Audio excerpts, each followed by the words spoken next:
Bugün akvaryum hobisinde yıllardır söylenen ama eksik ya da yanlış bilinen şeyleri konuşuyoruz.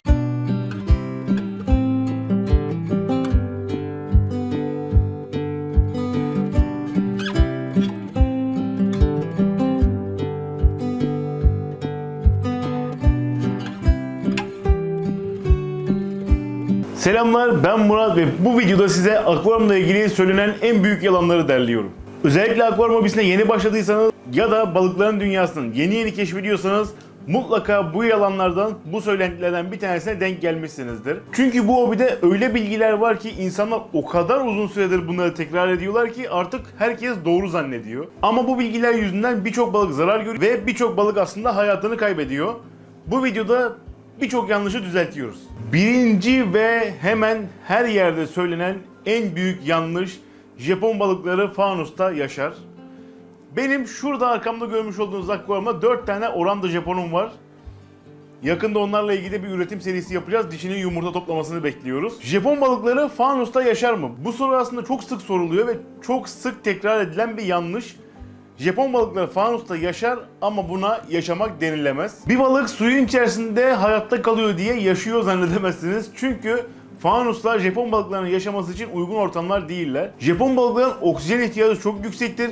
Ciddi şekilde atık üretebilirler ve boyut olarak diğer balıklara kıyasla çok fazla büyüyebilirler. Peki küçük fanuslar ne yapıyor? Küçük fanuslar Japon balıklarınızın büyümesini sınırlıyor, kısıtlıyor. Bu da balıklarda farklı organ yetmezliklerinin ortaya çıkmasına sebep oluyor. Aynı zamanda stres seviyesi artıyor ve balığın ömrü çok ciddi şekilde kısalıyor. Yani fanus görüntüsü size normal gelse de balık için ciddi bir hapishane haline dönüşmüş oluyor. Aynı zamanda bu ortamlarda su dengesini sağlamak ve su dengesini oturtmak çok zor olduğu için balık düzenli olarak işkence çekiyormuş gibi düşünebilirsiniz. Yani bir fanus bir Japon balığı için sadece hayata tutunmaya çalıştığı bir yere dönüşüyor. İkinci yanlış bilgi ise vatozlar her şeyi temizler. Sadece bu yanlış bilgi yüzünden birçok akvaryumcudan birçok farklı vatoz alınıyor. İnsanlar sanıyor ki vatozları akvaryuma koyduk, artık temizlik işi tamam. Bu işi vatozlar hallediyorlar, balıkların pisliklerini hallediyorlar, artık yemleri de temizliyorlar. Burada ciddi bir yanlış anlaşılma var. Gerçek şu ki vatozlar bir temizlik makinesi değiller. Evet, birçok vatoz yosunları temizleyebilir, dipte dökülen yemleri temizleyebilir, bunları ortadan kaldırabilir ama suyun dengesini koruyamaz. Yani anlayacağınız vatozlar dip çekiminin, filtre temizliğinin ve su değişiminin yerini asla tutamazlar. Hatta bazı türleri, bildiğiniz leopar vatozlar, büyüdükçe ürettikleri atık da artar. Bu da akvaryum dengesinin hızla bozulmasına sebep olabilir. Yani aslında temizlesin diye saldığınız vatoz akvaryumunuzun yükünü arttırıyor olabilir. Bir diğer hata da küçük akvaryumların kolay olduğunun düşünülmesi. Bu özellikle yeni başlayanların en çok düştüğü tuzaklardan bir tanesidir.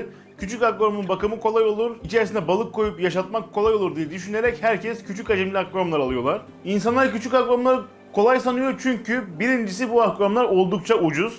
İkincisi çok az yer kaplıyorlar ve üçüncüsü de çok az su kapasiteleri var. Ama aslında küçük akvaryumlar çok daha zor dengeleniyorlar. Su değerleri çok hızlı değişiyor, sıcaklık değerleri çok hızlı değişiyor, akvaryum çok hızlı kirlenebiliyor. Örnek verecek olursak 30 litrelik bir akvaryumda yapılabilecek en ufak bir hata ya da suya biraz fazla yem atılması anında bütün sistemi bozabiliyor ve balıkların hepsinin kaybedilmesine sebep olabiliyor. Ama büyük hacimlerde suyu stabil tutmak çok daha kolay. Bu sayede daha sağlıklı akvaryumlar oluşturulabiliyor. Bilinen en önemli yanlış bilgilerden bir tanesi de balıkların sürekli aç olduğu. Birçok akvaryumcu balıkların cama gelmesini, size tepki vermesini aç olduklarıyla ilişkilendiriyor. Aslında bu bir fırsatçılık hareketi. Balık doğası gereği fırsat buldukça yem yer, fırsat buldukça beslenmeye çalışır. Sizi de doğrudan yemle ilişkilendirdiği için sizi her gördüğünde yem almak için cama geliyor ya da bir yerde bir köşede toplanıyorlar. Bu onların aç olduğunu göstermiyor aslında. Tamamen fırsatı değerlendirdiklerini gösteriyor. Sadece bu sebepten akvaryumda fazla yemleme oluşabilir. Fazla yemlemeden kaynaklı birçok farklı problem gelişebilir. Su bozulur, amonyak artar, yosunlaşma artar, balıklar yağlanır ve sağlıklarını kaybederler. Özellikle yeni başlayanlar balıkları sevdiği için ve o hareketlerinden hoşlandığı için ciddi şekilde yem atabiliyorlar. Ama balıklarda beslenme için bir düzen oturtmak lazım. Düzenli şekilde besleyip az miktarda yemleme yapmak lazım. Bu şekilde çok daha sağlıklı akvaryumlar yönetilebilir. Bir diğer en çok bilinen yanlış ise hava motorlarının doğrudan oksijen ürettiği. Hava motorları suyun içerisine belirli bir miktar hava aktarıyorlar ama doğrudan oksijen üretmiyorlar. Aslında buradaki oksijenlenmeyi sağlayan şey kabarcıkların çıkardığı yüzey hareketleri. Suyun yüzeyi hareket ettikçe suyun içerisindeki gaz değişimi de bir o kadar artmış oluyor. Bu sayede sudaki oksijen oranı da artıyor ve balıklar oksijenden faydalanabiliyorlar. Yani aslında burada yanlış anlaşılan şey kabarcıkların doğrudan suya oksijen saldığı değil, oluşturulan yüzey hareketi ve akvaryum içerisindeki oluşturulan o döngü hareketi ile akvaryum içerisindeki gaz değişiminin sağlanması, bu sayede oksijen miktarının arttırılması. Bu yüzden bazı akvaryumlarda hava motoru ya da hava taşı olmasa bile güçlü filtre çıkışları oksijen ihtiyacının tamamını karşılayabiliyor. En çok bilinen yanlışlardan bir tanesi ise ufak balıkların hepsinin bir arada karma yaşayabilecekleri. Burada özellikle akvaryum hobisine yeni başlayanlar ya da akvaryumcuya gidip birçok farklı balığı tek akvaryumda beslemek isteyenler bu hataya düşüyor. Balıklar büyük ya da küçük olsunlar hepsi bir arada yaşayabilecek türler değiller. Hepsinin kendine uygun su değerleri var. Su değerleri yakın olan türler bir akvaryumda beslenebiliyorlar, bakılabiliyorlar. Ama burada göz önünde bulundurması gereken etmenler su değerlerinin dışında balıkların karakteri, yaşam biçimleri ve yaşam ortamları. Sadece bu yüzden bile balıkların agresifliği sayesinde diğer agresif olmayan balıklar hayatlarını kaybedebiliyorlar. Örneğin Malawi türleri daha bölgeci türler. Ya da küçük balıklara gelecek olursak bazı tetra türleri sürü olmadığı sürece kendilerini streste hissediyorlar. Ya da betalar hepinizin bildiği üzere yalnız yaşamayı tercih ediyorlar. Burada karma akvaryumlar oluşturmak ya da akvaryumcuların bu türle yaşar diyerek sattığı balıklar daha sonrasında stres, kavga ve hastalıklarla hayatlarını kaybedebiliyorlar. Yani her balık aslında birbiriyle yaşamaz. Doğru türleri seçmek, doğru su değerlerini sağlamak gerekir. Bir diğer önemli hatalardan bir tanesi de her sarı su zararlıdır mantığı. Bunu ben kanala ilk videolardan bir tanesinde yüklemiştim. Her sarı su zararlı değildir.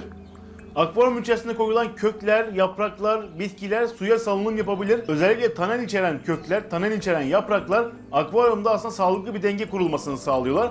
Ama bu da her balık için geçerli değil. Özellikle Blackwater'da yaşayan balıklar, betalar, tetralar bu sarı sudan ciddi şekilde faydalanıyorlar ve kendilerini daha mutlu hissediyorlar. Tabii ki de doğal yaşam ortamlarında bu şekilde sularda yaşadıkları için bu dengeyi sağlamak onlar için önemli. Ama şunu unutmamak lazım. Buradaki sarı su kirli ve bulanık su değil, daha berrak, daha oturmuş dengeli bir su. Yani kirli suyla tanenli suyu ayırmak gerekiyor. En önemli hatalardan bir tanesi de balıklar duygusuzdur. Yani buna gerçekten çok insan inanıyor. Balıkların duygusu olmadığına, balıkların hissetmediklerine çok insan inanıyor. Ama 15 yıllık tecrübeme dayanarak söyleyebilirim ki balıklar yaptığınız her şeyi anlıyorlar ve sizi hissedebiliyorlar. Balıklar ses çıkarmadıkları için, mimik yapmadıkları için ve doğrudan tepki vermedikleri için birçok insan bu hataya düşüyor ve balıkların aslında duygusuz olduklarını düşünüyorlar. Ama doğrudan davranışlarını izlediğinizde balıkların stres, korku, bölge koruma, çiftleşme davranışları ve alışkanlıklarıyla aslında birçok şeyi anlayabildiklerini ve hissedebildiklerini, duygularını ortaya çıkarabildiklerini görüyorsunuz. Birçok karmaşık tepkiyle aslında duygularının var olduğunu bize gösterebiliyorlar. Yani balıklar düşündüğümüzden çok daha gelişmiş canlılar. Zaten bu akvaryum hobisinin en güzel yanlarından bir tanesi de balıkları izlemek ve hiç bilmediğimiz dünyaları keşfetmek. Benim bu işe başlama sebebim aslında su altı dünyasını keşfetmek ve balık davranışlarını gözlemlemek. Belki de yıllardır doğru bildiğimiz şeyler, yıllardır konuşula doğru kabul edilmiş şeyler balıklarımıza doğrudan zarar veriyor olabilir.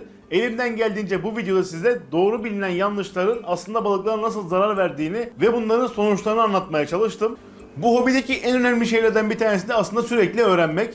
Akvaryum dünyası o kadar geniş ki her gün yeni bir bilgi edinebiliyorsunuz. Siz de yorumlarda benimle yanlış bilinen doğruları paylaşabilirsiniz. Size bu videoda ilginç gelen konulardan bir tanesini alıp aşağıda yorumlarda benimle tartışabilirsiniz. Bir de sizin duyduğunuz en büyük akvaryum efsanesini bunu da benimle yorumlarda paylaşmayı unutmayın. Eğer videoyu beğendiyseniz desteklerinizi bekliyorum. Aşağıdan kanalıma abone olabilirsiniz. Yeni videolarda görüşmek üzere. Hoşça kalın.